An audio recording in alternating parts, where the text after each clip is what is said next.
अस्सलाम वालेकुम नाजरीन, खुशामदीद आपको कहते हैं। आज का प्रोग्राम आपके लिए यू आस्क्ड फॉर इट हम लेके आए हैं। डॉक्टर सदाकत अली हमारे साथ तशरीफ़ रखते हैं और प्रोग्राम जो हमने पिछली मरतबा किया था उसमें बहुत ही ज़बरदस्त फ़ीडबैक आया था और प्रोग्राम जो है ज़्यादातर हमने कॉरपोरेट सेक्टर के हवाले से किया था और उसमें हमने ये बात की थी कि किस तरह से ऑर्गेनाइजेशंस में फ़्रॉड होता है, एम्बेज़लमेंट होती है, खुर्द-बुर्द होती है और उसको हम रोक कैसे सकते हैं, उसकी रोकथाम के क्या तरीके होते हैं। डॉक्टर सदाकत ने इस पर बहुत ही सैर हासिल गुफ्तगू की थी, आपकी कॉल्स भी आई थी। आज के प्रोग्राम में भी हम आपको इनवाइट करते हैं कि आप हमें कॉल कर सकते हैं और बात कर सकते हैं जो भी आप बात करना चाहें। आप फ्रॉड रिस्क मैनेजमेंट के मुतालिक बात करना चाहें या आप जो है कोई और अगर आपके सवाल कोई ज़हन में है, क्योंकि डॉक्टर साहब जो हैं वो साइकियाट्रिक इश्यूज़ पे भी बात करते हैं, ब्रेन डिसऑर्डर्स पे भी बात करते हैं, एडिक्शन पे भी बात करते हैं। सो हमारा नंबर है 0300 8420 अस्सलाम वालेकुम डॉक्टर साहब, welcome to the show. Doctor साहब, पिछला प्रोग्राम जो था उस पर बड़ी ज़बरदस्त फीडबैक आई और आज जो है आपने माशाल्लाह ब्लैक का बड़ा ज़बरदस्त कॉम्बिनेशन पहना हुआ है। अच्छा देखिए, आपका और मेरा कॉम्बिनेशन भी किसी ना किसी तरीके से बन ही जाता है। सर पिछली दफ़ा आपने मूव के करीब करीब चीज़ पहनी थी और कुछ इस तरह से इसको सर मेंटल आई थिंक ये हम कोई टेलीपैथी है हमारे ये सर वैसे आप बिलीव करते हैं? What is your own opinion about? हमने कभी सलाह तो नहीं, लेकिन समहाउ आज भी अगर आप देखें तो कहीं ना कहीं आपके और मेरे लिबास का आपस में बट सिंक्रोनाइजेशन है। Do you actually believe that this thing occurs and happens? क्योंकि अभी तक साइंस इसको पूरी तरह से एक्सप्लोर तो नहीं कर सकी, लेकिन जो लोग करीबी रिश्ते रखते हैं वो अचानक एक जैसी बात सोचने लगते हैं और फिर वो बात करते हैं तो दूसरे को लगता है कि ये भी गोया मेरे दिल में था। तो ये बात है, हम चूँकि बहुत काफ़ी वक्त साथ गुजारते हैं तो कहीं ना कहीं ये कुछ ना कुछ हमारे दरमियान है। सर ये जो ESP होती है, एक्स्ट्रा सेंसरी परसेप्शन, टेलीपैथी, ये और कुछ लोग जो मेंटलिस्ट, आपने मुझे एक दफ़ा बताया था कि अवाइल उम्री में एक आपने किताब पढ़ी थी जो कि मेंटलिस्ट थे जो दूसरों की जेब में क्या है या वो क्या नाम था, magic, bring out the magic in your mind. हाँ, वो अल-कोरन नाम के एक मजिशियन थे और मजिशियंस के प्रेसिडेंट भी थे, वर्ल्ड मजिशियन एसोसिएशन के प्रेसिडेंट थे और वो बता दिया करते थे कि कल किस अखबार की हेडलाइन क्या होगी। How exact words. बहुत से लोगों को अल्लाह ताला ने ऐसी सलाहियतें दी होती हैं, ख़ास जिसको भी साइंस पूरी तरह समझ नहीं पाती, लेकिन मिस्ट्री जिसे हम कहते हैं, पूरे सरार चीज़ों का तो वजूद अपनी जगह होता है। पिछले दिनों टेलीविज़न पे मैंने देखा एक लड़का कोई 24-25 साल का जो लोगों के माइंड रीड करके बताता था और कुछ क्रिकेटर्स से बात हो रही थी। पाकिस्तानी वो जो एक टीम पाकिस्तान आई थी, वर्ल्ड 11 आई थी, तो उसके जो क्रिकेटर्स थे उनसे पाकिस्तानी लड़का बात कर रहा था और उनको कहता था कि आप सोच लें और फिर मुझे हाथ खड़ा करके बता दें कि आपने सोच लिया है और तो मैं बताऊंगा कि आपने क्या सोचा है। और उसने बिल्कुल हक्का बक्का कर दिया सबको और उसने कितने ही क्रिकेटर्स के बिल्कुल करेक्ट माइंड रीडिंग की और कोई गलती उसमें नहीं की। अच्छा, अब ये जो बहुत ख़ास सलाहियत है ये किसी किसी को अल्लाह देता है, लेकिन इसी के एक आम वर्जन तो हम सबके अंदर थोड़ा बहुत माइंड रीड करना कि दूसरा क्या सोचा है। ये कभी तो आपने देखा होगा कि कोई आपके पास आके बैठा हुआ है और आप सोचते हैं कि अब मीटिंग ख़त्म हो जानी चाहिए, अभी आपने सोचा है तो वो कहता है अच्छा मैं फिर चलता हूँ, इंशाल्लाह फिर मिलेंगे। तो इस तरह की चीज़ें थोड़ी बहुत माइंड रीड करने की सलाहियत हम सब की होती है और करीब के लोगों का माइंड रीड करने की सलाहियत ज़्यादा होती है। लेकिन इस तरह की सलाहियत कि किसी भी शख्स के दिमाग में जो भी बात आए वो बंदा पढ़ के बता दे। शाहिर नाम था मेरा ख्याल है उस लड़के का। अच्छा, जो जियो टेलीविज़न पे ये सारा प्रोग्राम मैं देख रहा था। तो मैं समझता हूँ कि जैसे एक्सेप्शनल सलाहियतें इंसानों को दी जाती है, जैसे कोई बंदा कुदरती तौर पर बड़ा अच्छा सिंगर होता है, कोई बंदा इजादात करने में बड़ा उसका जहन चलता है, किसी का जहन जो है फैशन डिज़ाइनिंग में बहुत चलता है कि वो ऐसी चीज़ तराश खराश कपड़े की बनाते हैं कि जो लोगों में बहुत पॉपुलर हो जाती है। True. इसी तरह कुछ लोग म्यूज़िक में बहुत कारनामे अंजाम दे रहे होते हैं, कुछ स्टोरी राइटर बहुत अच्छे होते हैं, वो कहानियाँ तख्लीक करते रहते हैं और वो जब चाहे बैठे बैठे वो अफसाना बना देते हैं। तो ये जो सलाहियतें होती हैं इंसानों की, ये सब में थोड़ी थोड़ी तो पाई ही जाती है, लेकिन किसी किसी इंसान में ये बहुत ही गैर मामूली सलाहियतें होती हैं। और बाकी लोग भी चाहें तो कुछ ना कुछ अपनी सलाहियतों को आगे बढ़ा सकते हैं। जैसे अगर किसी को कुदरती तौर पर अच्छा गाना नहीं आता तो वो गाना सीख सकते हैं, फिर उनको रियाजत करनी पड़ेगी। या तो कुदरती टैलेंट इंसान में होता है या फिर वो टैलेंट पैदा कर सकते हैं। बहरहाल अल्लाह ताला ने इंसान को मौके बहुत दिए हैं और मौक़ों को अल्लाह ताला देता ही रहता है। इंसान के लिए कभी आगे बढ़ने के दरवाज़े जो हैं वो बंद नहीं होते, और इस पे पुख्ता यकीन होना चाहिए। और हमारे दिमाग में बहुत से खुलिए होते हैं और उनमें से कुछ मिरर न्यूरॉन्स हैं, कुछ ऐसे हैं जो माइंड रीड कर लेते हैं और हमें पता भी नहीं होता। तो ये कुदरत के राज हैं। अगर आपको कोई माचिस की डब्बी दी जाए और गिनती किए बगैर कहा जाए कि इसमें बताएं कि कितनी माचिसें हैं तो कितनी तीलियाँ, कितनी तीलियाँ हैं इसमें, तो देखिए एक दफ़ा ज़िंदगी में ऐसा मैंने किया था, आप शायद उसी को रेफ़र कर रहे हैं। अच्छा, एक दफ़ा मैंने ऐसा किया था और वो बिल्कुल करेक्ट नंबर आ गया था। कैसे? अच्छा, ऐसे कई चीज़ें होती रहती हैं पर मेरा कोई दावा नहीं है। अच्छा, मैं इस मामले में हम्बल हूँ कि मेरा कोई दावा नहीं है, पर अपने दिल में मैं जानता हूँ कि अल्लाह ताला बहुत मेहरबान है मुझ पर और उसका बड़ा फजल है, और वो मेरे ज़हन में ऐसे ख्याल देता है जो कारआमद होते हैं। तो मैं इज़हार तशक्कुर ही कर सकता हूँ, दावे का मैं कायल नहीं हूँ। ठीक हो गया, बिल्कुल सही है। अच्छा जी, यहाँ पे हमारे पास जो है कॉल आई है, अगर इजाज़त हो तो हम पहली कॉल लेते हैं। अस्सलाम वालेकुम। जी वालेकुम सलाम। कहाँ से आपने कॉल किया और अपना थोड़ा तारुफ करा दीजिए। जी मैं ज़ुबैर अहमद बात कर रहा हूँ लाहौर से। वेलकम जी, मेरा सवाल ये था पिछले प्रोग्राम से रिलेटेड। किससे सवाल करना है आपने? कभी आपने हमारा प्रोग्राम देखा, को पसंद किया? जी बिल्कुल, पिछले प्रोग्राम से रिलेटेड सवाल है मेरा डॉक्टर सदाकत अली से जी, जो स्पेशली एम्बेजलमेंट पे प्रोग्राम हो रहा था जी। उससे रिलेटेड ही एक सवाल मेरे माइंड में आया था, जो कुछ डिफिकल्टी होती है एम्बेजलमेंट को पकड़ने में कुछ चीज़ों में जी। उससे रिलेटेड एक सवाल सब मैं करना चाह रहा था डॉक्टर सदाकत। गो हेड, पूछिए। जी, वो ये था कि अदारे के अंदर एक तो होता है जो जिस तरह डॉक्टर साहब बात कर रहे थे कि कुछ एंट्रीज होती है जिनको चेक करने की जरूरत होती है।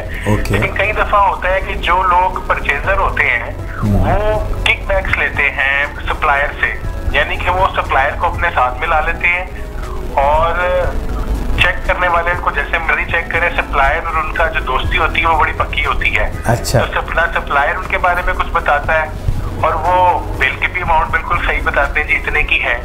इन चीजों को कैसे पकड़ा जाए, ये थोड़ा सा पूछना मैं चाह रहा था। कहीं ना कहीं पनामा लीक्स भी तो होती हैं ना? हाँ, ये भी होती है।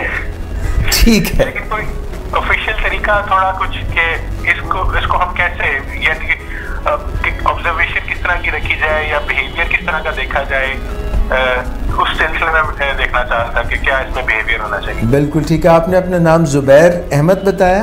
जी जी, थैंक यू ज़ुबैर साहब। डॉक्टर साहब आपका जवाब देंगे और आप प्रोग्राम हमारा देखते रहिए। Thank you so much for calling in. Thank you. अल्लाह हाफ़िज़। जी डॉक्टर साहब, आपने ये सुना कि किकबैक्स की बात कर रहे थे और ये कह रहे थे कि कभी कभी कुछ साजबाज भी होती है और उसमें उसको पकड़ना ज़रा मुश्किल। कभी कभी नहीं होती। अच्छा, ये पक्की बात है, ये होती रहती है। क्योंकि जब आप अपनी ज़ाती चीज़ें ख़रीदने दुकानदारों के पास जाते हैं जी, तो वो भी आपकी कितनी आवभगत करता है, आपसे ताल्लुकात बनाना चाहता है और आपको कुछ ना कुछ फ़ायदा वो पहुंचाना चाहता है ताकि आप उसके पक्के गाहक बने रहें जी। और हालांकि उसे पता होता है कि आप पूरी तरह बारगेन करेंगे और आपकी जेब से पैसे जा रहे हैं, लेकिन जब कोई बीच में दूसरा बंदा परचेजिंग कर रहा होता है तो वो उसको खामखा ख़राब करने पे तुला होता है। सबसे पहले कभी उसको चाय पिला दी, कभी उसको कोई बर्गर खिला दिया और कोई ज़ाती सी कोई फेवर दे दी जिसका कोई ताल्लुक़ परचेज़ से बज़ाहिर नज़र नहीं आता। कोई मिठाई का डब्बा दे दिया, मेरा बेटा पास हुआ था। तो इस तरह की चीज़ें करके वो पहले टेस्ट डोज दे के देखते हैं कि बंदा दाना दुनका चुपता है कि नहीं। और फिर उनके दरमियान बाकायदा खुल के बात हो जाती है। और उसमें अमूमन मार्केटों में जो दुकानदार होते हैं वो बहुत कसम खाए हुए होते हैं कि उन्होंने इस राज को राज़ी रहने देना है, और ये जो मिली भगत है वो इसको बिल्कुल फेयर डील समझते हैं, और जो परचेजेस होती हैं उनमें से कोई किक बैक्स आते रहते हैं। अच्छा, इसको जानने का तरीका ये होता है कि आया एक ही परचेज़र क्यों हो। ये तो पहला पक्का रूल है कि अगर आपका परचेज़र किसी ख़ास जगह से परचेज़ करने में दिलचस्पी रखता है तो आपकी दिलचस्पी फिर इसके बरक्स होनी चाहिए कि वो किसी और जगह से परचेज़ करे। वो उसके कोई फ़ायदे बता देगा कि ये फ़ायदा है, ये है, आप उसके सुनी अनसुनी करते हैं ना। आप उसे बताएं कि फ़िलहाल चंद दिन इसको छोड़ दें, दूसरे के पास चले जाए, फिर तीसरे के पास चले जाए, फिर पहले के पास आ जाएं। सो जो लंबी ट्रांजैक्शंस हैं एक ही जगह से जो अगर कोई करना चाहता है तो उसको रोकें, क्योंकि इससे उनके रुझानात का पता चलेगा कि आया वो उनके साथ ही एक जैसे इस रिलेशनशिप में मुसलसल क्यों रहना चाहते हैं। और कभी ना कभी आपको परचेज़र भी बदलना चाहिए कि उसकी ड्यूटी किसी और चीज़ पे लगाना और किसी और की ड्यूटी परचेज़ पे लगा देना। इसी तरह कभी कभी आपको उसे छुट्टी पे भी भेज देना चाहिए 4-6 दिन की, और किसी और की ड्यूटी लगा देनी चाहिए परचेज़ की। इसी तरह ऐसा क्यों? उसको छुट्टी पे भेज के क्या फ़ायदा होगा? अमूमन जो लोग गड़बड़ कर रहे होते हैं वो छुट्टी पे जाना नहीं चाहते, वो छुट्टी करते ही नहीं। उनको पता होता है कि जो ही वो छुट्टी करेंगे तो कोई बम फटेंगे, भेद खुल जाएंगे, पर्दे में रहने दो, पर्दा ना हो। हाँ, इसी तरह अकाउंट्स डिपार्टमेंट में भी जो लोग काम करते हैं कभी कभी उनको भी छुट्टी देनी चाहिए। कभी कभी उनकी जगह भी दूसरे के हाथ में कमांड आनी चाहिए। इख्तियारात और कुर्सी का मज़ा किसी दूसरे को भी चखने का मौका मिलना चाहिए। और जो लोग इस तरह करते हैं, कोई गड़बड़ करते हैं, तो वो छुट्टी नहीं लेते, छुट्टी नहीं मांगते, और वो अपनी सीट के जो इसरार और रमूज़ है वो अपने काबू में रखना चाहते हैं। तो परचेज़र को भी बदलना मस्ट है। जब परचेज़र जाता है दूसरा जी, तो दुकानदार उसको भी काबू करने की कोशिश करता है, और उसको पता नहीं होता कि वो आपका प्लांटेड है। अच्छा, अब इसमें हमें अपने एम्प्लॉइज़ के अंदर फ्रॉड अवेयरनेस प्रोग्राम लॉन्च करना चाहिए कि हमारे जो एम्प्लॉइज़ हैं, जिनमें से 80% एम्प्लॉइज़ का किसी माली बददियानती से कोई ताल्लुक़ वास्ता ही नहीं होता, और फिर 16% एक और होते हैं जिनका बहुत ही कम ताल्लुक़ वास्ता होता है, और मेनली 4% किसी ऑर्गेनाइजेशन में लोग होते हैं जो बड़े बड़े हाथ डाल रहे होते हैं। सो इसमें आप जो 80% हैं ख़ास तौर पर उन्हें, और 16% को आप जो फ्रॉड अवेयरनेस प्रोग्राम में डालते हैं, यानी आप उन्हें विसल ब्लोअर बनाते हैं। वो जो खामोशी एक वो धारे रखते हैं और बोलते नहीं, जबकि रिसर्च बताती है और 75% जो एम्प्लॉइज़ हैं वो ये बताते हैं कि पिछले साल में उन्होंने एक बददियानती को होते देखा है और वो खामोश रहे। ऑन एवरेज कोई एक बददियानती मंजर आम पर आते आते 2 साल ले लेती है। और किसी भी ऑर्गेनाइजेशन का, जैसे पाकिस्तान में ऑर्गेनाइजेशंस हैं जी, तो कोई 10 से 15% रेवेन्यू, मैं प्रॉफिट की बात नहीं कर रहा, 10 से 15% रेवेन्यू जो है वो फ्रॉडुलेंट तरीक़ों से गसब कर लिया जाता है। 10 से 15%। और ये रेवेन्यू जो है ये ओनर से बिलोंग नहीं करता, ये एम्प्लॉइज़ से बिलोंग करता है। इस बात को मैंने अपने पिछले प्रोग्राम में भी बहुत अच्छी तरह से वाज़ेह किया था। सो अवेयरनेस देनी चाहिए, और जब आप किसी के स्टेक्स पैदा कर देते हैं कि अगर आप अवेयरनेस देंगे, अगर आप विसल ब्लो करेंगे तो आपका क्या फ़ायदा होगा, तो उससे फ़र्क पड़ता है। अच्छा, अब फिर जब कोई परचेज़र होता है और उसके कमीशन सेट होते हैं दुकानदारों के साथ, और दुकानदार खुद दाना डालते हैं जी, जो बंदा ईमानदार भी रहना चाहता है उसको ईमानदार रहने नहीं दिया जाता, और उसे बार बार टेम्पटेशंस दी जाती है, और ऐसे वर्ड्स में टेम्पटेशन दी जाती है जो गोल मोल होते हैं, जिनकी शिकायत नहीं की जा सकती, जो मोहब्बत प्यार के लफ्ज़ होते हैं। हमारे लायक को खिदमत हो तो बताना, हम अपने ही हैं ना, एक दूसरे के बंदा काम आता है, दुनिया इसी तरह चलती है। फालतू की बातें जो करते हैं और जिससे आपका परचेज़र उस दुकानदार के हक़ में बातें करता है और दुकानदार कहता है ਤੁਹਾਡਾ परचेज़र बड़ा ईमानदार है। तो इस तरह जो एक दूसरे की कमर खुजाने का ये सिलसिला है वो चलता है। लेकिन अगर आप गौर से अपने परचेज़र के चेहरे पे अगर नज़र रखें और उसके तर्ज़ ज़िंदगी को देखें, कहीं ना कहीं वो गलती ज़रूर करता है अपने तर्ज़ ज़िंदगी में, जिससे आपको पता चलता है कि ये नया नाम इस ख़त में अब किसका है।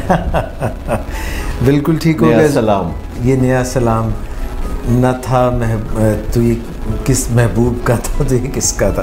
अस्सलाम वालेकुम। वालेकुम अस्सलाम। क्या हाल है डॉक्टर? मैं बिल्कुल ठीक हूँ। ये आपने नंबर बदल नहीं लिया? नहीं है भाई, मेरा तो यही नंबर है। अच्छा, ये आज कुछ मुख्तलिफ सा लग रहा है। तारुफ करा दें, मुझे कुछ शक पड़ रहा है कि आप हैं, मगर मैंने मुझे लग रहा है कि ये किसी ने पिज़्ज़ा खाया है ताज़ा और फिर कॉल किया है। डॉक्टर साहब की बात सुनी है आपने? नहीं, मुझे आवाज़ नहीं आई, समझ नहीं आया क्या कहा है उन्होंने। डॉक्टर साहब बड़ी गहरी निगाह रखते हैं और वो कह रहे हैं कि ऐसे लग रहा है जिस तरह किसी ने बड़ा ताज़ा बना हुआ थिन क्रस्ट पिज़्ज़ा खाया और फिर कॉल की है। अभी तो नहीं खाया, लेकिन कुछ दिन पहले खाया था मैंने। कुछ दिन आप अभी तक है मुझसे। उसके असरात अभी तक डॉक्टर साहब ने भांप लिए आपकी आवाज़ से। अपना तारुफ करा दीजिए। वैसे तो वो कहते हैं ना, खुद बाहर की हवा अपना तारुफ कराती है, समथिंग लाइक दैट। जी, और मैं वैसे पैदा भी बाहर में ही हुई थी। माशाल्लाह। और फरी फूई नाम है मेरा। फरी फूई मेरा नाम है और क्लिनिकल साइकोलॉजिस्ट मेरा काम है। जी बिल्कुल। अच्छा, डॉक्टर सदाकत, क्या? वालेकुम अस्सलाम जी। वालेकुम अस्सलाम जी, जीती रहिए। अच्छा, अभी आप दोनों जो बात कर रहे थे ना कि आप लोगों के ये ड्रेसेस माशाल्लाह मैच हो जाते हैं, पिछले 2-3 शोज से ऐसा हो रहा है, तो ये चीज मैंने भी नोटिस की थी। अच्छा। और ये जो 2 वीक्स पहले आप दोनों का ब्लू था, अच्छा, लास्ट वीक आप दोनों का मूव का शेड था, राइट, और इस दफा जो है वो ग्रे और ब्लैक का कॉम्बिनेशन आप लोगों का। और आप यकीन करें कि ये हमको डिस्कस नहीं करते, ये बस वही टेलीपैथी वाली बात है जो डॉक्टर सदाकत भी कर रहे थे। बिल्कुल ऐसे ही है। तो मुझे ये देख के बड़ी खुशी होती है माशाल्लाह। एक ऑर्गेनाइजेशन के जो हेड हैं वो, और आप इस ऑर्गेनाइजेशन में एक बहुत बड़ा पिलर है, और आप दोनों जो है वो माशाल्लाह आप लोगों की टेलीपैथी और मेंटल फ्रीक्वेंसी मैच के भी दोनों की माशाल्लाह। अल्हम्दुलिल्लाह, थैंक यू। तो अल्लाह इसको वैसे ही कायम रखे। असल में हम इस तरह यहाँ काम नहीं करते कि कोई हेड है और कोई जूनियर है, कोई सीनियर है। हम सब लोग कोलीग्स की तरह काम करते हैं और एक दूसरे के साथ काफ़ी खुशगवार रिश्ता रखते हैं, हंसी मजाक करते हैं, बहस मुबाहिसा करते हैं और एक दूसरे के फ़र्क को जो है वो टॉलरेट करते हैं। यहाँ लोग सियासत में मुख्तलिफ राय रखते हैं और सियासी बहसें भी होती हैं, सब कुछ होता है, किसी चीज़ पे पाबंदी नहीं, हर चीज़ एक अच्छे अंदाज में। बहुत बड़ा फैक्टर है जिसकी वजह से जो विलिंग वेज के जितने भी लोग जिनसे हम ये लाइव इंटरेक्टिव सेशंस उनको देखते हैं, तो हमें अंदाज़ा हो जाता है कि वो अपनी ऑर्गेनाइजेशन के साथ सबके सब बहुत लॉयल हैं। अल्हम्दुलिल्लाह जी। और वो इसी वजह से कि जाहिर है जब आप लोगों का आपस में एक फैमिली की तरह का एनवायरनमेंट होगा तो फिर लॉयल्टी तो खुद ही आ जाती है ना उसमें। बिल्कुल सही है। तो फरिया आज पूछना था डॉक्टर सदाकत से, ये जो ऑर्गेनाइजेशन होती हैं, बड़ी ऑर्गेनाइजेशन हैं, जैसे आपका विलिंग वेज है जी, या जैसे नया हमारा है फौजी फाउंडेशन, तो फौजी फाउंडेशन हॉस्पिटल जहाँ आप काम करती हैं जी, हॉस्पिटल के अलावा मतलब फौजी फाउंडेशन एज अ होल जो पूरा है ना ऑर्गेनाइजेशन, उसकी मैं बात कर रही हूँ जी, कि वहाँ पे ना अगर आप देखें लोअर लेवल से मैं स्टार्ट करती हूँ, जैसे स्वीपर्स के लेवल से, तो वहाँ भी ये जैसे डिसऑनेस्ट लोग या वो जैसे कोई अपने लेवल पे कोई चोरी कर रहा है या हार्पिक या जो भी सफाई करने वाली जो सामान है उसमें से चोरियां हो रही हैं।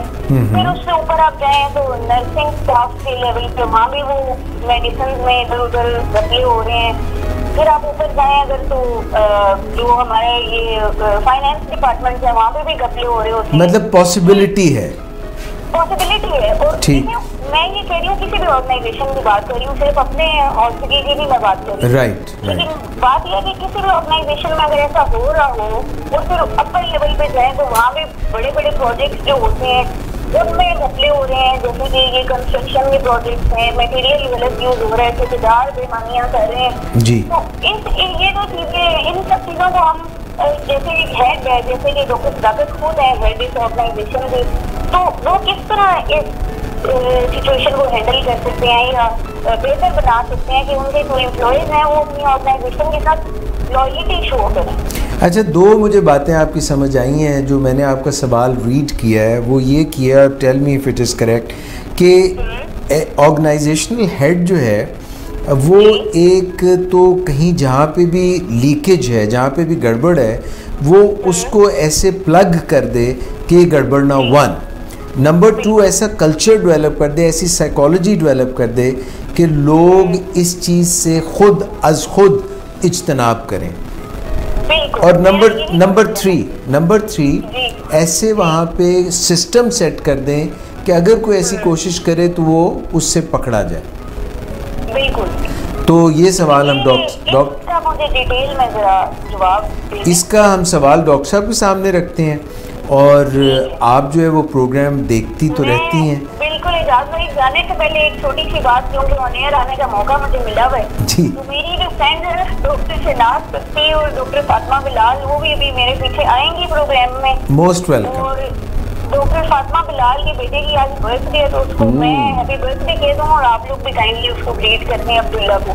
ठीक है, आप कह दें पहले हैप्पी बर्थडे टू अब्दुल्ला, और अब्दुल्ला की मामा आ जाओ प्रोग्राम में अब। ठीक है। अच्छा, वो बच्चा पहले जवाब दे चुका है वैसे कि थैंक यू फोई खाला।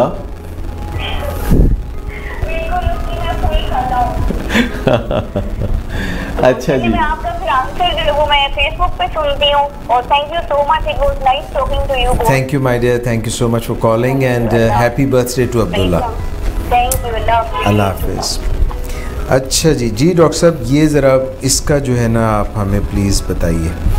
अच्छा देखिए, ऑर्गेनाइजेशंस में ज़्यादातर ऐसा सोचना पसंद किया जाता है कि हमारी ऑर्गेनाइजेशन में ऐसा कुछ नहीं होता, कोई ऐसा कुछ नहीं होता, तो इससे बड़ी ये और जगहों पे होता है। ये कहीं गिरी थी कल जिस पे बिजली, वो मेरा आशियाँ क्यों हो। हाँ। इंसान डिनाइल में रह के ज़रा खुश रहता है और ऐसा सोचा जाता है, पर ये दुरुस्त नहीं है।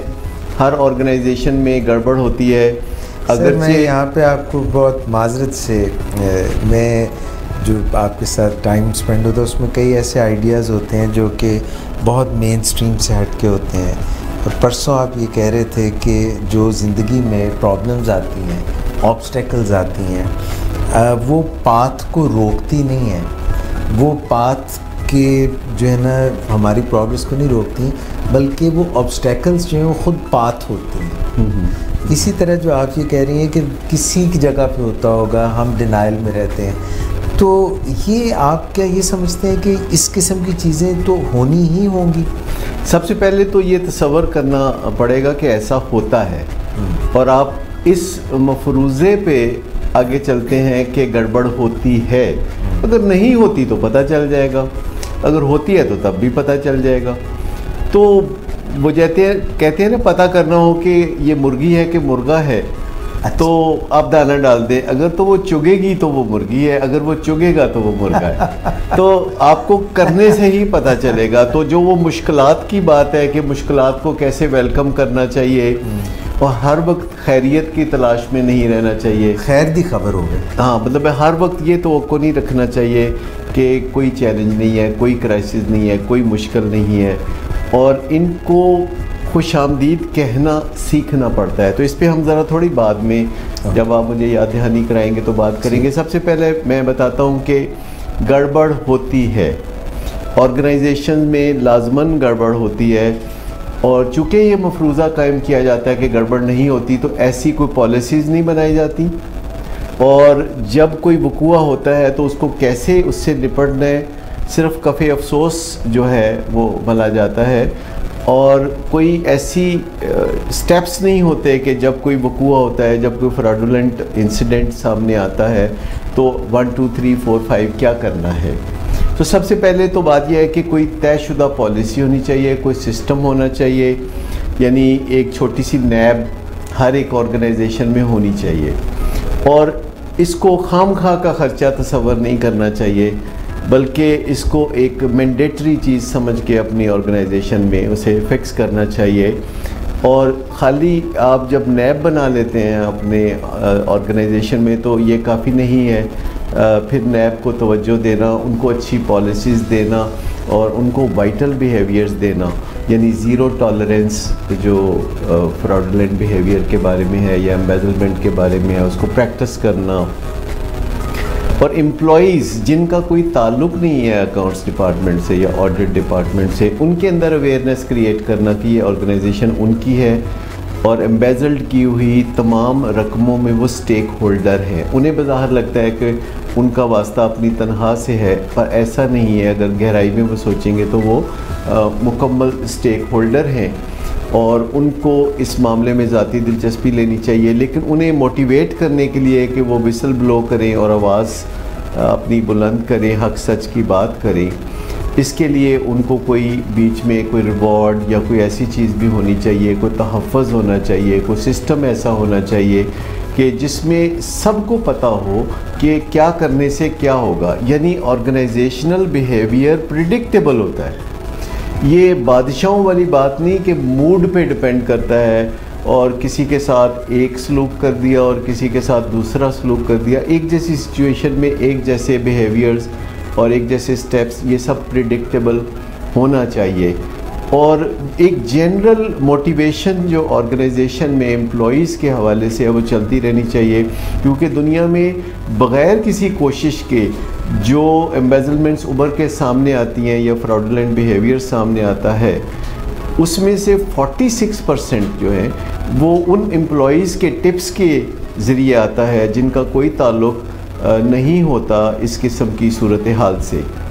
और अगर हम थोड़ा सा भी इसको बढ़ा दें तो इसे हम डबल तक ले जा सकते हैं, यानी 80% से भी ज़्यादा लोग जो हैं वो विसल ब्लो करने लगें और उन्हें पता चले कि, और साथ साथ उन्हें ये पता चले कि फ्रॉडुलेंट बिहेवियर जो है ये एक्चुअली निकम्मेपन की वजह से होता है। और अगर वो अपने आप को कारआमद इंसान बना ले तो उन्हें किसी फ्रॉड की, किसी एम्बेजलमेंट की ज़रूरत ही नहीं होगी। ये एक क्विक फिक्स है, ये एक इल्लत है जो नलायक लोगों में पाई जाती है। और जो लोग बाद में लायक हो जाते हैं, कई दफ़ा वो अपनी इल्लतों से निजात भी हासिल कर लेते हैं। कोई बंदा बाई चॉइस फ्रॉडुलेंट पर्सन नहीं बनना चाहता, क्योंकि ख़ुद उसकी नज़र में काफ़ी वो अपने आप को गिरा हुआ इंसान देखता है और सेल्फ़ इस्टीम उसकी ख़राब होती है। तो ये ख़ुद हर इंसान की भी ख्वाहिश होती है कि वो अपनी नज़र में एक अच्छा इंसान हो, ये ऐसी ख्वाहिश होनी चाहिए।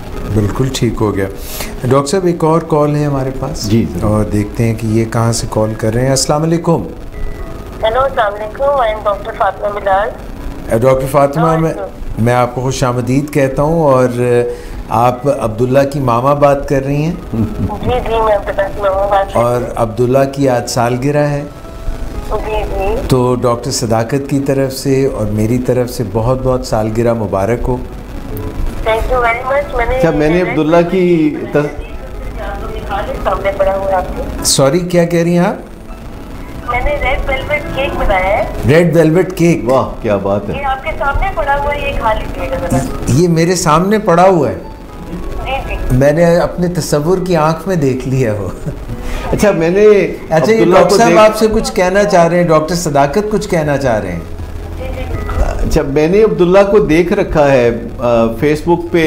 अब्दुल्ला की तस्वीरें मैंने देख रखी हैं। माशाल्लाह प्यारा बच्चा है और आप उस पर मेहनत भी कर रही हैं और आप उसकी जो तरबियत है वो बड़े ज़ौक़ व शौक़ से करती हैं। माशाल्लाह आपका ताल्लुक़ सेक्रेटरी से है और यकीनी तौर पर बड़ा चैलेंज है।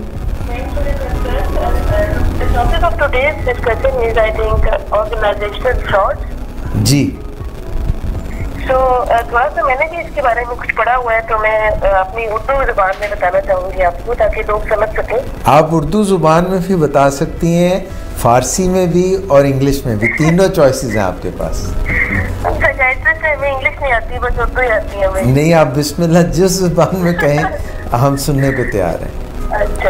अच्छा जी, ये अगर हम ऑर्गेनाइजेशनल फ्रॉड्स की बात करें जी, तो कुछ इस तरह ज़हन में आप तसव्वुर करें कि हमारी 8 आंखें हों। 8 आंखें हों? 2 सामने, 2 साइड पे और 2 पीछे। ओके, 8 आंखें हो गई।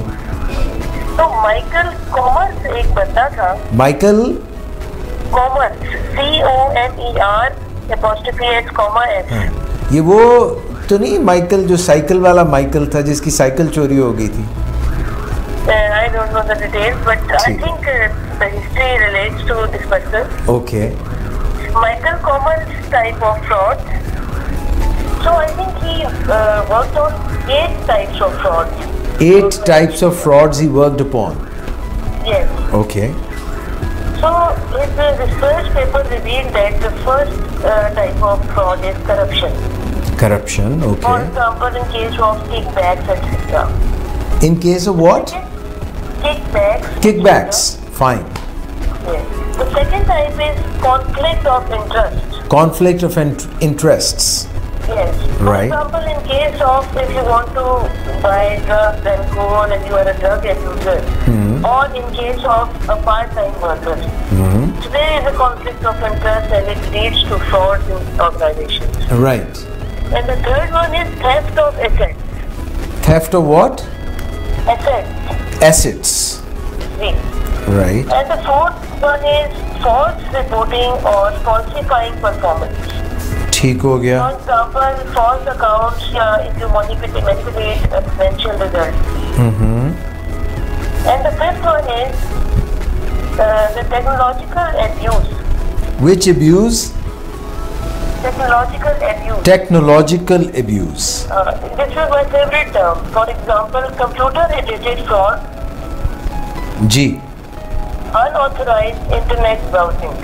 Unauthorized computerized browsing on the job. Yes. Yes. So these are basically 5 types of fraud. And उसकी जो मैनेजमेंट है वो फिर 8 पॉइंट्स में आपसे भी डिस्कस करूंगी, इससे रिलेटेड है जी. Only the points. Ji. So the Commerce rule based on these 5 types of frauds is fraud can happen to anyone, anytime. Right. Fraud can happen to anyone, anytime. So Okay. what can we do for, ji. to prevent the frauds or for the management if it has taken place? Ji ji. So the life cycle is based on 8 different squares. Okay. The one is the fraud deterrence. Right. It's one step before we prevent frauds. G. So first is fraud deterrence, second is fraud prevention. Right. If you prevent it or deter it, it's I think well and good. Okay. But if somebody is doing all these things like corruption or that I already mentioned, so the important point is to detect. So third point is detection. Got it. Then mitigation and analysis. Mitigation. Mitigation and analysis. Got it. You have to analyze it. Don't leave it like this. Ji. Detection के बाद आप छोड़ देंगे तो फिर कहानी आपकी वहाँ खत्म हो जाएगी. अच्छा जी. Then after analysis, work on it and make policy. Policy You making. should be a policy maker. Okay. Make policy or follow the existing policy. ठीक हो gaya. Then investigate it and prosecute it. ठीक है doctor Fatima. Okay? जी. And one more thing I want to tell you about organizational fraud. जी. As I am a psychiatrist, so I think that the fraud triad is very important. Sorry दोबारा बोलिएगा. Fraud what? Fraud triad. Triangle. Triangle. Okay. So at one point, triangle का आपको पता है ना 3 होते हैं इसके कोने. सही तरह तो नहीं पता मुझे, तो गोल गोल ही नजर आता है, मगर आप कह रही हैं तो I will definitely agree with you. Triangles के 3 कॉर्नर्स होते हैं. ठीक है. तो अगर 3 कॉर्नर्स हैं तो आप उसके ट्राइंगल के सेंटर में सबसे पहले फ्रॉड के लिए फ्रॉड के लिए एथिक्स को रखेंगे. ठीक है. टॉप पे रख लूं? सेंटर में तो आपके सेंटर में अच्छा सेंटर. खाली ट्राइंगल के सेंटर में एथिक्स आएंगे. ठीक है. उसके बाद एक कॉर्नर पे आएंगे आपके प्रेशर्स. प्रेशर्स. जी. क्या प्रेशर है आपके ऊपर फाइनेंशियल जी. या कोई भी प्रेशर जिसकी वजह से फ्रॉड हुआ है. जी जी. Number 2 is opportunity. ठीक हो गया. It means that you are availing the opportunity to do fraud. बिल्कुल ठीक। अपॉर्चुनिटी मिल गई हुई है कि आप कर सकते हैं वो काम, आपको किसी ने देखा नहीं जी, एनालिसिस नहीं किया, कोई पॉलिसी नहीं है वहाँ की, पहले होते रहे हैं तो लोग कर रहे हैं जी। तो फिर उसके बाद थर्ड पॉइंट है, जब आप कर लेते हैं तो आप रैशनलाइजेशन करते हैं। Right, rationalisation is a defence mechanism. ये डॉक्टर सदाकत आपको ज्यादा अच्छा बता पाएंगे। ठीक हो गया। रैशनलाइजेशन होती है कि आप फिर उसकी जस्टिफिकेशन देते हैं, कहानियां सुनाना शुरू कर देते हैं, जी मैंने तो नहीं किया, मुझसे हो गया, फिर ऐसा हुआ था, फिर ये नहीं हुआ जी। So trial of this fraud is very important. बिल्कुल ठीक है। So, I will not take much time क्योंकि मैंने ही सारा नहीं बात करी। आप बहुत थोड़ी बात करती हैं। अच्छा, मगर बहुत अच्छी, बहुत प्यारी बात किया। मेरा दिल कर रहा है, मुझे पता है डॉक्टर फातिमा जी, तो उन्होंने मुझे खास तौर पे सीरियसली कहा कि, और मैं आपको सच बताऊं कि आपका फ़ोन करना, आपका बात करना, आपका टाइम निकालना, आपका प्रोग्राम में आना और इतना इस मौजू के ऊपर अच्छे तरीके से बात करना बहुत अच्छा लगा। डॉक्टर सदाकत एक दो बातें आपसे करना चाह रहे हैं, प्लीज़। अच्छा, इन्होंने इतनी तफसील से और इतने अच्छे तरीके से, इतनी तफसील से और इतने अच्छे तरीके से आपने बात की है इस टॉपिक पर कि मेरा दिल चाह रहा है कि आपको नैब का चेयरमैन बनवा दूँ। आप नैब का चेयरमैन बना के मुझे वहाँ से उतार के दूसरे को न ले आइएगा। तो मैं समझता हूँ कि आपकी बड़ी इसमें आगाही है और आपने बहुत अच्छी बातें की हैं, और ये सब्जेक्ट ऐसा है कि जिसके बारे में रोना तो बहुत रोया जाता है लेकिन अमली तौर पर कुछ किया नहीं जाता, इसलिए वो कहते हैं ना कि बात वहीं की वहीं रह जाती है, नशिस्तंद गुफ्तंद बरखास्तंद। तो लेकिन हम इस चीज़ को बहुत सीरियसली लेते हैं और ज़िंदगी में एक ही मकसद है इंसान का कि वो जिस शक्ल में भी अपने आप को इस दुनिया में पाए उसको संवारना शुरू करे, उसको बनाना शुरू करे, अपने आप को, दूसरों को, माहौल को बेहतर बनाने की कोशिश करे। और डॉक्टर फातिमा बिलाल, आप माशाल्लाह बहुत अच्छा काम कर रही हैं इस फील्ड में, तो मेरी तरफ से मुबारकबाद कबूल कीजिए। अल्लाह आपको और कामयाबियाँ दे और आपको ज़िंदगी में हमेशा खुश रखे। थैंक यू डॉक्टर फातिमा, बहुत बहुत शुक्रिया आपका। और जो है आइंदा भी प्लीज़ वक्त निकालते रहिएगा हमारे लिए। मैं ज़रूर निकालूँ, मैं तो निकालती हूँ वक्त, लेकिन आप लोग मेरी कॉल नहीं अटेंड करते। ओहो सॉरी, हमसे कोई वो आगे पीछे हो जाती होगी। मैं फरखंदा से बहुत नाराज हुई थी लास्ट टाइम। मैंने कहा फरखंदा, मैं स्पेशली अपना मैसेज क्लियर देने के लिए पंखा बंद करके कराची में एक कमरे में बैठी। कराची में पंखा बंद करके गर्मी में बैठना वाकई मुश्किल काम है, ताकि मेरा मैसेज क्लियरली आप तक जाए। It's very kind of you. मैं हर चीज़ में जो काम करती हूँ उसमें सीरियस बहुत होती हूँ। मैं समझता हूँ ये बात आपकी, और आपका बहुत शुक्रिया और जो है आपके टाइम निकालने का। And please keep coming back. I will make sure either to put an AC which is silent in your room or to take your call immediately. No, I have AC in my room. I know, but you switched it off. So for 5 minutes, why I have to switch it off? Because I am sitting for 5 minutes में क्यों बिला वजह, ये भी एक fraud हो जाएगा मेरे साथ। Exactly. Okay, thank you. और डॉक्टर फातिमा, वो कभी आपने आलू के पराठे भी खिलाने हैं। Exactly, आलू के भी खिला दूंगी, आपको कीमे के भी खिलाऊंगी। हाँ, क्योंकि आपकी कुकिंग की मैंने बड़ी तारीफें सुनी है। Thank you very much. Thank you. You take care of yourself. अल्लाह हाफिज़। जी डॉक्टर साहब, ये डॉक्टर साहब ने काफ़ी डिटेल में जो है बात। अच्छा, मैं आपको बताऊं कि हैरान कुन हद तक पाकिस्तान में मैंने देखा है कि बड़े छोटे और दरमियाने साइज़ के जो भी अदारे हैं वहाँ फ्रॉड रिस्क एवेल्यूएशन, मैनेजमेंट और डिटेक्शन और प्रिवेंशन का कोई बंदोबस्त नहीं है, और इसको बदशगुनी समझा जाता है। और इस बारे में जब लोग सोचते हैं, CEOs या जो हायर अप्स होते हैं कंपनियों में, जब सोचते हैं तो उनको एंग्जाइटी होती है, और ज़्यादा सोचने से एंग्जाइटी बढ़ती चली जाती है, तो फिर वो इस बारे में सोचने की बजाय कुछ और सोचते हैं। लेकिन मैं समझता हूँ कि आंखें बंद करने से मसले हल नहीं होते, और सोच विचार करने से बहुत आसानी से मसलों का हल निकलना शुरू होता है। और इट्स अबाउट टाइम के इंसान और ज़्यादा सोचना शुरू कर दें और अपनी सोचों को खंगालते हुए दूसरों के साथ तबादला ख्याल करें और अपने मामलात को बेहतर बनाने की कोशिश करें। जी। और मैं आपको बताऊं डॉक्टर इजाज़, हमने 2-4 दफ़ा जब बात की जी काफ़ी अर्सा पहले भी ये फ्रॉड रिस्क पे, तो ऑर्गेनाइजेशंस ने हमसे रब्ता करना शुरू कर दिया कि हमें आप ट्रेनिंग दें, हम अपनी ऑर्गेनाइजेशन में एम्बेजलमेंट ख़त्म करना चाहते हैं, फ्रॉड का मामला जो है उसको ख़त्म करना चाहते हैं। जी।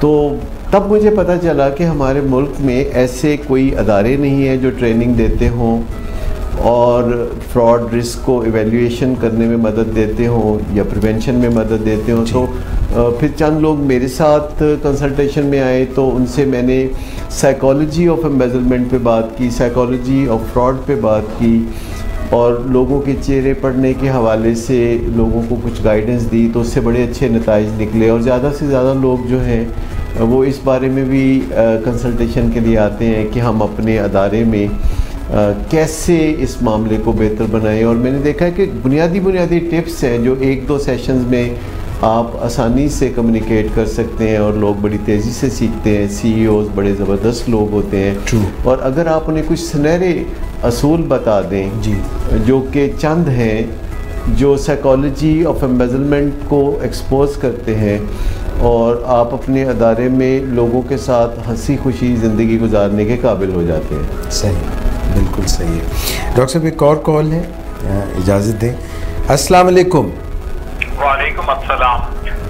मैं अली असद बात कर रहा हूं और मैं डॉक्टर सदाकत का प्रोग्राम जो है काफ़ी शौक से देखता हूं क्योंकि जो भी वो बात करते हैं वो मेरी फील्ड से रिलेटेड होती है।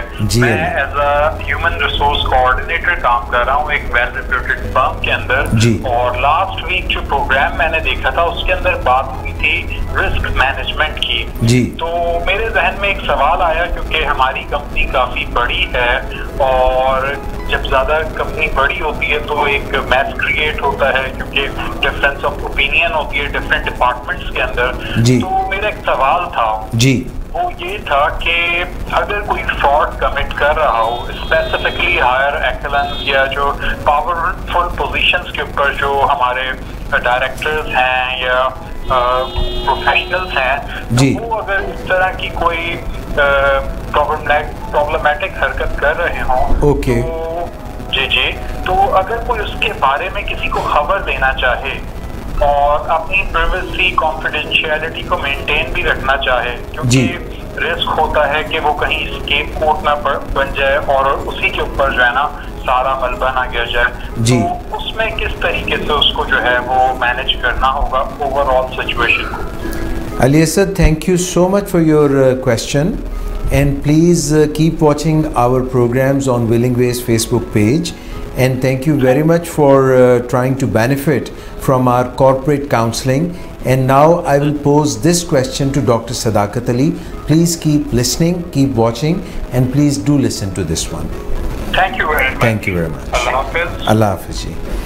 अच्छा, मैं इत्तफाक से बताऊं, मिथ ज़्यादा ये है कि समझा जाता है कि जो लोग ताकत की पोजीशन में होते हैं या ऊपर की पोजीशन में होते हैं तो वो ज़्यादा बेईमानी करते हैं, लेकिन रिसर्च बताती है कि नीचे की पोजीशन में ज़्यादा बेईमानी होती है क्योंकि नीचे there are too many people और उन पे नज़र रखना ज़्यादा मुमकिन नहीं होता तादाद में ज़्यादा होने की वजह से, और उन पर नज़र वैसे भी नहीं होती क्योंकि वो लाइमलाइट में नहीं होते। अपने कमतर ओहदे की वजह से या कमतर पोजीशन की वजह से उनके ऊपर नज़रें नहीं गड़ी होती। और एक और वजह भी है कि वो इस पोजीशन में भी नहीं होते कि कोई बड़ा हाथ मार सकें, लिहाजा उनको इग्नोर कर दिया जाता है। तो ये जो 3 चीज़ें हैं कि वो बहुत बड़ी तादाद में होते हैं, वो छोटे छोटे गलत काम कर रहे होते हैं और उन पर नज़रें नहीं होती, तो ये 3 चीज़ें मिलकर ऑर्गेनाइजेशनल जो मनी है उसको बहुत ज़्यादा नुकसान पहुंचता है।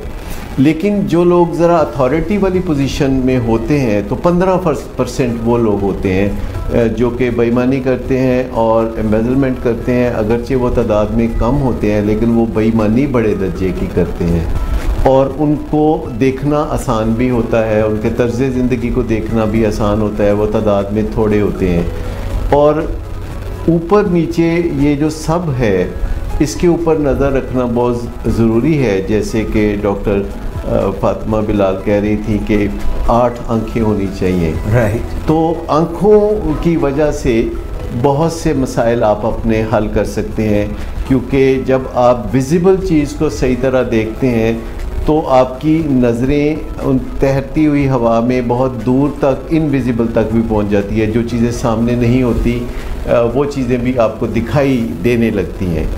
और ये जो सोचा जाता है कि सिर्फ ऊपर के लोगों को आप बेईमानियों से रोकेंगे तो नीचे का मसला हल हो जाएगा, तो ऐसे नहीं है। ये ऊपर नीचे दरमियान में सब आपको एक पॉलिसी के तहत मामलात को हैंडल करना चाहिए और लोगों को पता होना चाहिए कि हम क्या करेंगे तो क्या होगा। जब ये प्रिडिक्टेबल होता है कि हम बेईमानी करेंगे तो उससे बदनामी भी होगी, सज़ा भी मिलेगी और नौकरी से भी जवाब मिलेगा।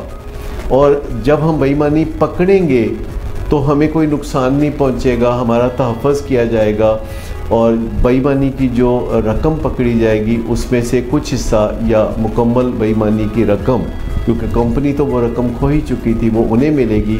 तो इस तरह के रवैयों से मामला बेहतरी की तरफ जाते हैं और आपको पॉलिसीज़ अनाउंस करनी पड़ती है और उसमें ज़्यादा जज्बाती होने की ज़रूरत नहीं, ज़्यादा हल्ला गुल्ला करने की ज़रूरत नहीं।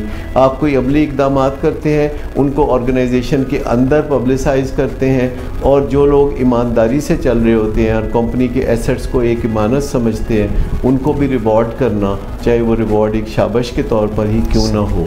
क्योंकि ऑर्गेनाइजेशन में अमूमन सरजनिश की जाती है जब कोई गलती करता है और शाबाश नहीं दी जाती जबकि कोई कारखाए नुमाया अंजाम देते हैं, उस पर खामोशी इख्तियार की जाती है। बिल्कुल ठीक है। डॉक्टर साहब, thank you very much for your input on this one. एक और कॉल है, हम लेते हैं। अस्सलाम वालेकुम। वालेकुम अस्सलाम जी, कौन सा बात कर रहे हैं, कहाँ से? मैं मोहम्मद फाइज बात कर रहा हूँ लाहौर से। वेलकम फाइज साहब। Thank you sir. तो मेरा क्वेश्चन डॉक्टर साहब से ये है कि डॉक्टर साहब ने कहा था कि 4% इस तरह के केसेस होते हैं जो रेड फ्लैग होते हैं, रेड केसेस होते हैं जिनको यानी बिल्कुल जिनमें वो कोई रबन कोई फ्रॉड एविडेंट होता है। लेकिन सर मेरा क्वेश्चन ये है कि वही वाले जो सबसे ज़्यादा जिनमें होता है कोई फ्रॉड, वो सबसे ज़्यादा वेल कवर्ड अप होते हैं, तो उनको आइडेंटिफाई किस तरह किया जाए? आपका सवाल ये है फाइज के जो 4% लोग जो ज़्यादा फ्रॉड कर रहे होते हैं वो बहुत अपने आप को छुपा के बचा के चल रहे होते हैं, तो उनको पकड़ा कैसे जाए? जी जी, और वो वाले जो होते हैं वो सबसे ज़्यादा अच्छी तरह से उन्होंने कवर अप किया होता है, क्योंकि उसी में तो उन्हें पता होता है कि गड़बड़ है। ठीक हो गया आपका सवाल। Thank you very much Faiz. मैं डॉक्टर साहब से आपका जवाब लेने की कोशिश करता हूँ। Okay, thank you sir. Thank you. अच्छा, फाइज साहब ने बड़ा अहम सवाल किया है कि जो लोग ये काम कर रहे होते हैं तो वो उसको छुपाने में भी माहिर हो चुके होते हैं और वो ये बात यकीनी बनाते हैं कि उनका जो किया धरा है वो कारपेट के नीचे रहे, ऊपर ना आए। तो वो दाएं बाएं लोगों को खुश रखने की भी बहुत कोशिश करते हैं जी, और लोगों को थोड़ा बहुत हिस्सा भी ज़रूर देते हैं। वो किसी ना किसी के साथ कोई ना कोई फेवर, कोई ना कोई मेहरबानी भी वो ज़रूर करते हैं। तो फिर उनको कैसे पकड़ा जाए? सवाल ये पैदा होता है कि हर इंसान तो गलती करता है और जब भी कोई गलती करता है और तो वो गलती अब मंजर आम पे आने के इम्कानात ज़्यादा हो गए हैं, क्योंकि हर इंसान अब डिजिटल फुटप्रिंट्स पीछे छोड़ रहा होता है। यानी आपको पहले जो चीज़ों का बिल्कुल पता नहीं होता था दूसरे लोगों की ज़िंदगी के बारे में, अब फेसबुक की वजह से या दीगर सोशल मीडिया की वजह से या स्मार्टफ़ोन की वजह से आपको बहुत अच्छी तरह पता होता है कि लोग किस तरह का तर्ज़ ज़िंदगी गुजार रहे हैं, लोग किन लोगों से मिलजुल रहे हैं, लोगों के दोस्त अहबाब कौन से हैं और वो किस मौके पे किस तरह का फ़ैसला करते हैं। और फिर आप छोटी तस्वीर को दे के उसको ब्लो अप करके देखते हैं कि अगर किसी के अंदर वैल्यूज़ हैं कि नहीं हैं। अगर किसी ने कभी किसी वैल्यू को अपनाया ही नहीं, ध्यान ही नहीं रखा, तो ऐसी तो को मत रखें कि जब उन्हें बेईमानी का मौका मिलेगा तो वो छोड़ देंगे, क्योंकि बहुत कम लोग ऐसे होते हैं कि जिन्हें बेईमानी का मौका मिले तो वो छोड़ देंगे, क्योंकि वैल्यूज़ इनग्रेन्ड नहीं होती। वैल्यूज़ दो तरह की हैं। एक वैल्यू ये है कि आप गलत काम करेंगे तो गुनाह होगा, एक ये वैल्यू है। फिर आपको एक ये भी ख्याल आता है कि फिर आप कोई नेक काम करेंगे तो वो गुनाह ख़त्म हो जाएगा, या आप माफ़ी मांग लेंगे तो वो गुनाह ख़त्म हो जाएगा। बाज़ लोग माफ़ी के आसरे पे भी बेईमानी को जारी रखते हैं और वक्तन फ़वक्तन पिछला हिसाब साफ़ करने की कोशिश करते हैं। और कहीं ना कहीं ये पैराडाइम पाई जाती है कि जब हम बुरा काम करने के बाद कुछ अच्छा काम कर लेते हैं या बुरा काम करने के बाद तौबा कर लेते हैं तो हिसाब साफ़ हो जाता है। दूसरी वैल्यूज़ ये होती हैं कि आपको इस दुनिया में ही अपने किए का भरना पड़ेगा, और जल्द या बदेर आप आखिरकार ट्रैप में आ जाएंगे, आप शिकंजे में आ जाएंगे कानून के। चाहे आपको कितनी भी छूट मिले, कितनी भी ढील मिले, आपको हिसाब चुकाना पड़ेगा। जैसे किसी ज़माने में आपको पता है वो चुंगी पे होता था कि लोग गुजर रहे हैं और अपना सामान डिक्लेयर अगर नहीं कर रहे, अगर वो पकड़े गए हैं तो 11 गुना जुर्माना होगा। इस तरह दुनिया में जो एक तरह से पनिशमेंट का जो निज़ाम है, अगर इंसाफ के असूलों पे मबनी हो और लोगों को पता चले कि अगर वो गलत काम करेंगे तो आखिरकार वो पकड़े जाएंगे और लेने के देने पड़ जाएंगे। और माजी की निस्बत अब ये आसानी से काम हो सकता है, क्योंकि वो जो मैं बात कर रहा था डिजिटल फुटप्रिंट्स की, अब बहुत से मामलात कंप्यूटर में होते हैं। आप एंट्रीज चेंज नहीं कर सकते, आप बैक डेट में कुछ नहीं कर सकते, आप फ्यूचर डेट में कुछ नहीं कर सकते। और अगर हम चुनाव कर लें चीज़ों का, तो वो जो मैं अक्सर चीज़ों में 4%, 16% और 80% की बात करता हूँ, तो अगर हम किसी मैनेजमेंट के मामले में या किसी छानबीन के मामले में छोटा सैंपल चुन लें, तो कहते हैं ना देग में से आप दाना देख लेते हैं, तो फिर आप जब अपनी ऑर्गेनाइजेशन चला रहे होते हैं and you are not sleeping on the job, आप लोगों की आंखों में आंखें डाल के भी देख रहे होते हैं, लोगों के चेहरे पे भी नज़रें गाड़े होते हैं, तो फिर अगर आप CEO हैं तो इसका मतलब है कि आप एक जीनियस हैं। क्योंकि सारे CEO जीनियस होते हैं, क्योंकि वो बेपनाह फ़ैसले करते हैं रैंडमली, और आखिरकार उन तमाम फ़ैसलों का जो नेट रिज़ल्ट है वो काफ़ी बड़े प्रॉफिट की सूरत में निकलता है, जिसका मेजर शेयर भी उनको जाता है और बाकी लोगों को भी हिस्सा बकदरे जुस्सा मिलता है। तो तसव्वुर ये करना चाहिए कि अगर कोई बंदा आपकी ऑर्गेनाइजेशन में काम करता है जी और वो बेईमानी कर सकता है, तो आप तसव्वुर कर लीजिए कि वो करेगा। वो कहते हैं ना, एक मर्फीज़ लॉ है, if something can go wrong it will. तो आप यूँ सोच लें कि अगर आपको मौका मिले तो आप करेंगे कि नहीं करेंगे, फिर आप देखेंगे दूसरे को मौका मिले तो वो करेगा कि नहीं करेगा। तो फिर पेशबंदी करनी पड़ती है आपको हर स्टेप पे कि अपॉर्चुनिटीज़ ना हो, जैसे डॉक्टर फातिमा बिलाल कर रही थी, अपॉर्चुनिटीज़ ना हो, टेम्पटेशन ना हो, वैल्यूज़ हो, कॉन्सिक्वेंसेस का डर हो, कॉन्सिक्वेंसेस। और आमतौर पर जो नकचढ़े लोग होते हैं, जो आपके बहुत प्यारे लोग होते हैं, जो आपके बहुत करीब लोग होते हैं, उनको बार बार याद दहानी करानी चाहिए कि जब अगर वो ऐसा गलत काम करेंगे तो आपको बड़ा दुख होगा। आपको धमकियों से काम नहीं करना चाहिए, आपको जज्बात कन्वे करना चाहिए कि आप अपने साथियों से क्या तवक्को रखते हैं, और फिर आपको ट्रूली अपने साथियों के साथ सिंपैथेटिक भी होना चाहिए। उनके साथ मुश्किलात अगर हों तो कंपनी उनके काम आए, आप उनके काम आए, और लोगों को उनका हक आप जो है आज खुद देने के लिए तैयार हो दस्तक दे के, तो फिर ये चीज़ें जो है आहिस्ता आहिस्ता बेहतरी की शक्ल इख्तियार करती चली जाए। Once again thank you doctor Sadaqat for this answer. एक और कॉल है। अस्सलाम वालेकुम। वालेकुम अस्सलाम। कौन साहब, कहाँ से, प्लीज़ बताइए। जी मैं अली अहमद कर रहा हूँ रावलपिंडी से। Ali Ahmed, welcome to the show. Thank you so much. Doctor Sadaqat से एक छोटा सा सवाल करना चाहूँगा। जी पूछिए, अपना थोड़ा और तारुफ करा दीजिए। अली अहमद, आप कहाँ पे होते हैं, क्या काम करते हैं आप? रावलपिंडी में एक छोटा सा ऑफिस है, ऑफिस सप्लाईज का और स्टेशनरी का हम काम करते हैं, छोटा सा दफ्तर है रावलपिंडी में। ज़बरदस्त हो गया। अली अहमद, सवाल पूछिए प्लीज़। सवाल मेरा ये है कि जिस अंदाज से ऑफिस में मेरे जो काम करते हैं एम्प्लॉयज़ हैं, वो अपनी चीज़ों का ख्याल रखते हैं, जैसे कि अपनी गाड़ी चलाएंगे, अपनी मोटरसाइकिल चलाएंगे तो बहुत एहतियात से, दफ्तर की चीज़ इस्तेमाल करेंगे तो बहुत बेदली के साथ, AC है तो ऑन छोड़ देंगे, पंखा है तो खुला छोड़ देंगे, सर्दियों में हीटर है तो बेवजह इस्तेमाल करेंगे, लेकिन जब अपने घर में होंगे तो बहुत अच्छे तरीके से अपनी चीजें यूज करेंगे। जी अली, ऐसे मैं एम्प्लॉयज को कैसे डील करूं, उनको कैसे सिखाऊं? अली बहुत अच्छा सवाल है, डॉक्टर सदाकत आपको जवाब देंगे। आपके कॉल करने का बहुत शुक्रिया और हमारे प्रोग्राम्स के साथ जुड़े रहिए। Thank you sir. Thank you. जी सर।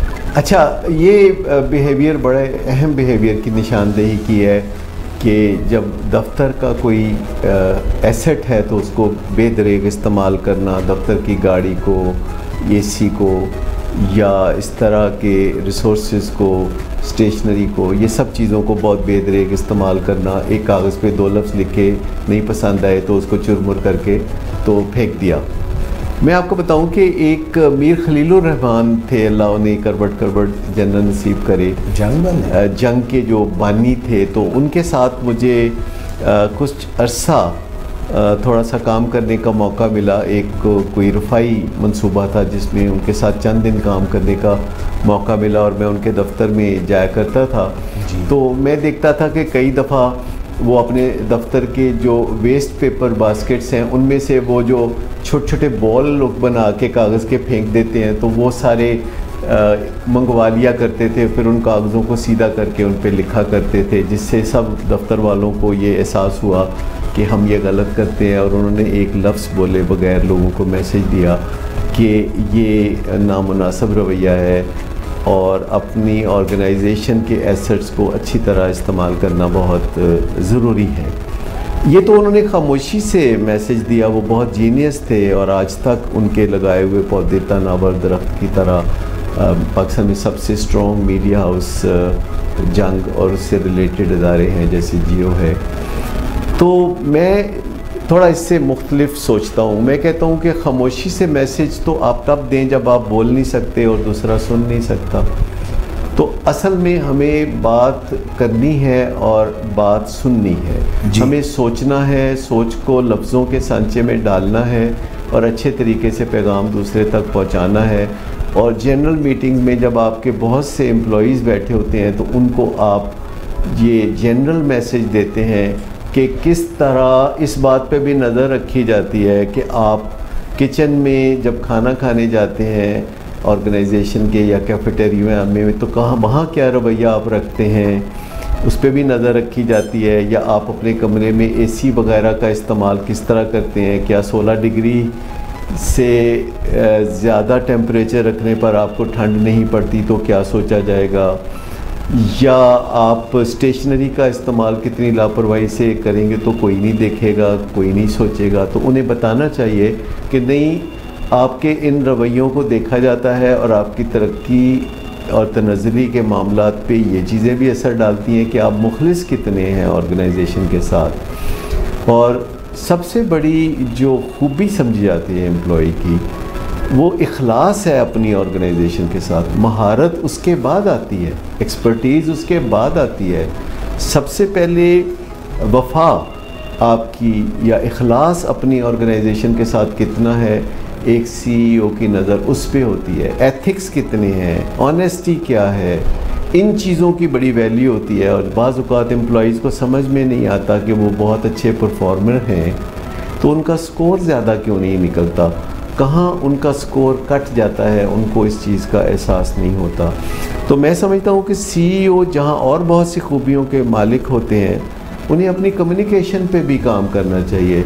और ये जो हम बातचीत कर सकते हैं इसका मतलब हम ये नहीं समझते कि कम्युनिकेट कर सकते हैं। कम्युनिकेशन अपने आप से बातें करना अच्छे अंदाज में, सबसे पहले आप अपने आप से बातें करते हैं तो बहुत बेहतरीन अंदाज में बात करते हैं कि आपका दिल खुश हो जाता है जब आप अपने आप से बात करते हैं। और जब आप दूसरों से बात करते हैं तो दूसरों का भी दिल उसी तरह खुश होना चाहिए। और ये कम्युनिकेशन की क्वालिटी पे डिपेंड करता है, क्योंकि हमारी ज़िंदगी की क्वालिटी एक्चुअली हमारी कम्युनिकेशन की क्वालिटी के साथ ही बहुत गहरा ताल्लुक़ रखती है। जितना अच्छा हम अपने आप से बात करते हैं और फिर दूसरों से बात करते हैं, उसी से हमारी ज़िंदगी में मेयारात जन्म लेते हैं। सो अगर आप देखते हैं कि आपकी ऑर्गेनाइजेशन में लोग एनर्जी के रिसोर्सेज को ज़ाया करते हैं तो आप उन्हें धीमा पैगाम दें, आप उनसे बात करें, आप उनसे बराह रास्त या बिलवास्ता तौर पर पैगाम दें कि ये चीज़ें भी मैटर करती हैं, और एक CEO की नज़र एक ग्लिम्स देख के, एक झलक देख के बहुत कुछ भांप लेती है। और CEO जो हैं ये इनके साथ कुर्बत पैदा करके, मोहब्बत पैदा करके, तालमेल करके कभी पैदा देखें। अमूमन लोग CEO से बिदकते हैं कि कहीं इनसे सामना हो गया तो ये हमारे लिए कोई ख़तरे का बायस ना हो। लेकिन ये डर और खौफ जिन लोगों के अंदर होता है वो आमतौर पर तरक्की नहीं कर पाते। ज़्यादातर वो लोग बहुत तरक्की कर पाते हैं जो CEO से डरते नहीं।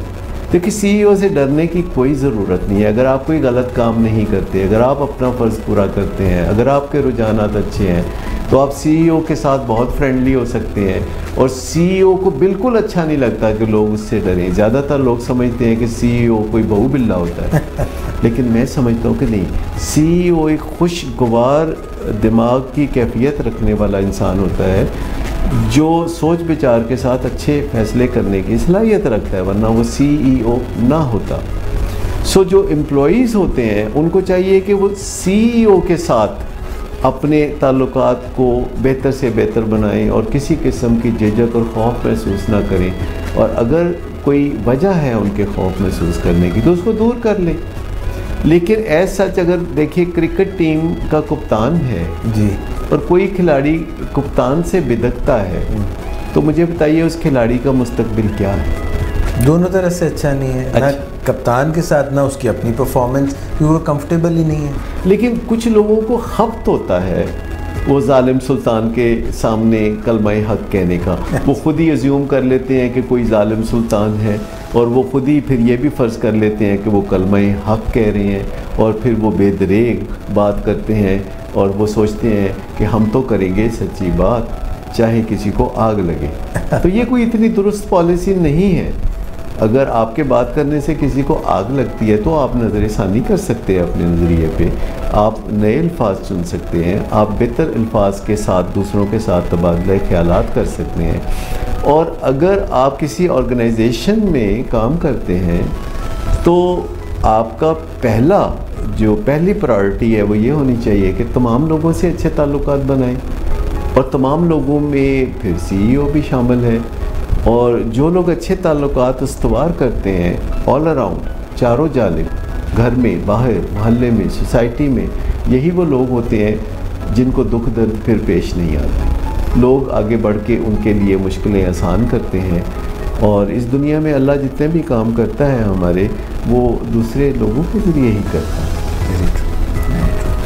डॉक्टर साहब, ऐसा है कि प्रोग्राम जो है आज उसमें बहुत सी जिहतें और बहुत अच्छे थे। मुझे लगता है कि आज सारा वो पिछले प्रोग्राम का आफ्टर मैथ लग रहा है। आफ्टर मैथ ज़रूर है, मगर एक चीज़ होती है ना, जिस तरह उसको ज़्यादा खोल के गिरहें खोल के, और जब हम एक चीज़ को पहले इंट्रोड्यूस करते हैं, पिछले प्रोग्राम में इंट्रोड्यूस किया, आज हमने उसका एक तरह से क्लाइमैक्स किया, उसको जो है इहाता किया उसका।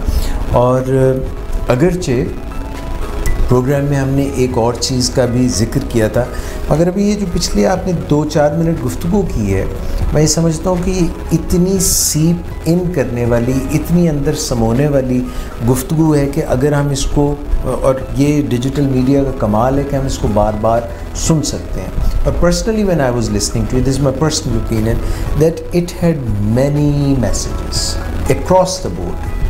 और सवाल अली ने रावलपिंडी से किया था जिसका आपने जवाब दिया, तो मैं सबसे कहूँगा कि ये जो आज का प्रोग्राम है मुझे बहुत अच्छा लगा पर्सनली। और उसकी एक वजह ये भी है कि हमें फरीफुई भी कॉल करती हैं, डॉक्टर फ़ातिमा ने भी कॉल की। फरीफुई और डॉक्टर फ़ातिमा की एक और दोस्त हैं डॉक्टर शहनाज, उन्होंने पिछली दफ़ा कॉल की तो डॉक्टर फ़ातिमा को भी लगा कि मैं भी ना पीछे रह जाऊं, और उनका बहुत शुक्रिया एज ए साइकेट्रिस्ट और ये जो उन्होंने बताया। इसके अलावा हमें जो है फ़ाइज़ ने कॉल की, हमें जो है ज़ुबैर अहमद ने कॉल की, और अगर मैं कोई नाम मिस कर रहा हूँ तो मैं माज़रत चाहता हूँ, मगर आप सब का कॉल करने का बहुत बहुत शुक्रिया। मेरी एक रिक्वेस्ट है कि डॉक्टर साहब की सारा प्रोग्राम सुनिएगा बार बार, ये लास्ट जो 5 मिनट्स थे इनको ज़रूर बार बार सुनिएगा। Somehow they connected to me, मुझे ऐसा लगा कनेक्शन। मशकूर हूँ आपका। खैर आपके साथ तो मेरा बड़ा ही गहरा ताल्लुक़ है, और हम कई जो है बातचीत कई टॉपिक पे करते रहते हैं, वॉक करते हैं इकट्ठे और बड़े रिलैक्स माहौल में हम हर मौजू पे बात करते हैं और बातचीत करने से ही रिलेशनशिप ग्रो करता है। और कोई 20 साल से ज़्यादा अरसा हो गया आपसे बात करते हुए, तो हम एक दूसरे को काफ़ी हद तक जानते भी हैं। तो मैं समझता हूँ कि ये बहुत अच्छा होता है जब आपके रिलेशनशिप्स होते हैं आपस में और आप एक दूसरे से फिर ऐसी तवक्कुआत रखते हैं जो पूरी हो जाती है। डॉक्टर साहब, वो क्वेश्चन मैं समझता हूँ कि जो एक रह गया है अधूरा, और मुझे वो भी बड़ी काम की बात लगी और मैंने आज भी उसका जिक्र किया, जो कि समझ नहीं आती। वो चाहे तो आज आप अगर चाहे प्रोग्राम ख़त्म कर रहे हैं हम, मगर इट बज़ाते खुद needs your attention on that topic. And the question that I posed to you earlier was from one of the discussions that we had कि ऑब्स्टेकल्स, मुश्किलात सामने आती हैं तो हमें लगता है कि हमारा रास्ता रुक रहा है, हमें ठोकर लग रही है, हमारा रास्ता रुक रहा है। और आप उस पर एक दिन फरमा रहे थे कि यही तो रास्ता है जो बार बार कोई मुश्किल, कोई ऑब्स्टेकल आती है और हम कहते हैं, हम उसे बिदतते हैं, चिढ़ते हैं, डरते हैं और दुआ करते हैं कि इनसे जान छूटी रहे। वैसे कहते हैं खैर ही हो गए, आज द दिन खैर ना ले चढ़े। ये किस तरह से हम करें कि जो कब कोई प्रॉब्लम आती है तो हम उसको कहें कि आ जाओ गोद लेने। अच्छा, ये इतना अहम टॉपिक है कि हम इसको tail end of the programme पे अगर ना हैंडल करें, बिल्कुल, और आइंदा प्रोग्राम में हम इस पे बात करेंगे कि ये अनहोनी कैसे हो कि हम जो हर वक्त खैरियत के तलबगार रहते हैं, हम मसाइल को, उलझनों को, परेशानियों को और क्राइसिस को वेलकम कहने लगें और इसमें से हम अपॉर्चुनिटीज़ तलाश करें और डिविडेंड हासिल करके बाहर निकलें, मसला भी हल कर लें और कुछ मुनाफा भी हासिल कर लें। तो इंशाल्लाह हम अगले प्रोग्राम में फिर इस पे बात करेंगे कि ये सीखना कैसे मुमकिन है, अपनी नई प्रोग्रामिंग करना कैसे मुमकिन है कि हम हर वक्त जो सहमे और डरे से फिरते हैं कि कहीं ऐसा ना हो जाए और कहीं वैसा ना हो जाए। तो उनमें से कितनी ही चीज़ें हैं जो कि हमारे लिए बड़ी कारआमद होती हैं और उसमें ब्लेसिंग इन डिस्गाइज होती है और क्राइसिस में अपॉर्चुनिटीज़ छुपी होती हैं और फिर हम उनसे भी महरूम रह जाते हैं। तो इंशाल्लाह हम इस पर तफसीली सैर असल बात करेंगे कि आखिर इंसान को ये धड़का लगा ही क्यों रहता है, आखिर ये अंदेशा है दूर दराज क्यों चिपके रहते हैं, क्यों ये बॉदर करते हैं, हम इनको वेलकम क्यों नहीं करते, हम इनसे फ़ायदा क्यों नहीं उठाते और हम कैसे अपनी तरबियत नए सिरे से करें और एक नई ईमानियात की बुनियाद रखें कि हमारी ज़िंदगी में मसाइल आते रहें। अल्लाह हमें ज़्यादा से ज़्यादा तौफ़ीक दे उन मसाइल को हल करने की, और मसाइल हल करने के साथ साथ कुछ फ़ालतू इजाफ़ी अगर हमें मुनाफा हो जाए तो क्या हर्ज की बात है। Thank you so much doctor Sadaqat Ali. नाजरीन, आपका बहुत बहुत शुक्रिया। एक्टिव पार्टिसिपेंट्स जिन्होंने कॉल किया, आप सबका बहुत बहुत शुक्रिया। जिन्होंने आज कॉल किया, हम कॉल नहीं ले सके, उनसे माजरत। और जो लिसनर्स हैं, वॉचर्स हैं, व्यूअर्स हैं, वो हमारे प्रोग्राम से इस्तेफ़ादा करें। विलिंग वेज फेसबुक पेज आप विज़िट करते रहिए, लाइक करते रहिए, शेयर करते रहिए, तरसील करते रहिए इस नॉलेज की। हमारी ये कोशिश जो उसको सराहते रहिए। आपकी एप्रिसिएशन से हमें और तक़वियत मिलती है। अपना बहुत ख्याल रखिएगा। अल्लाह हाफ़िज़।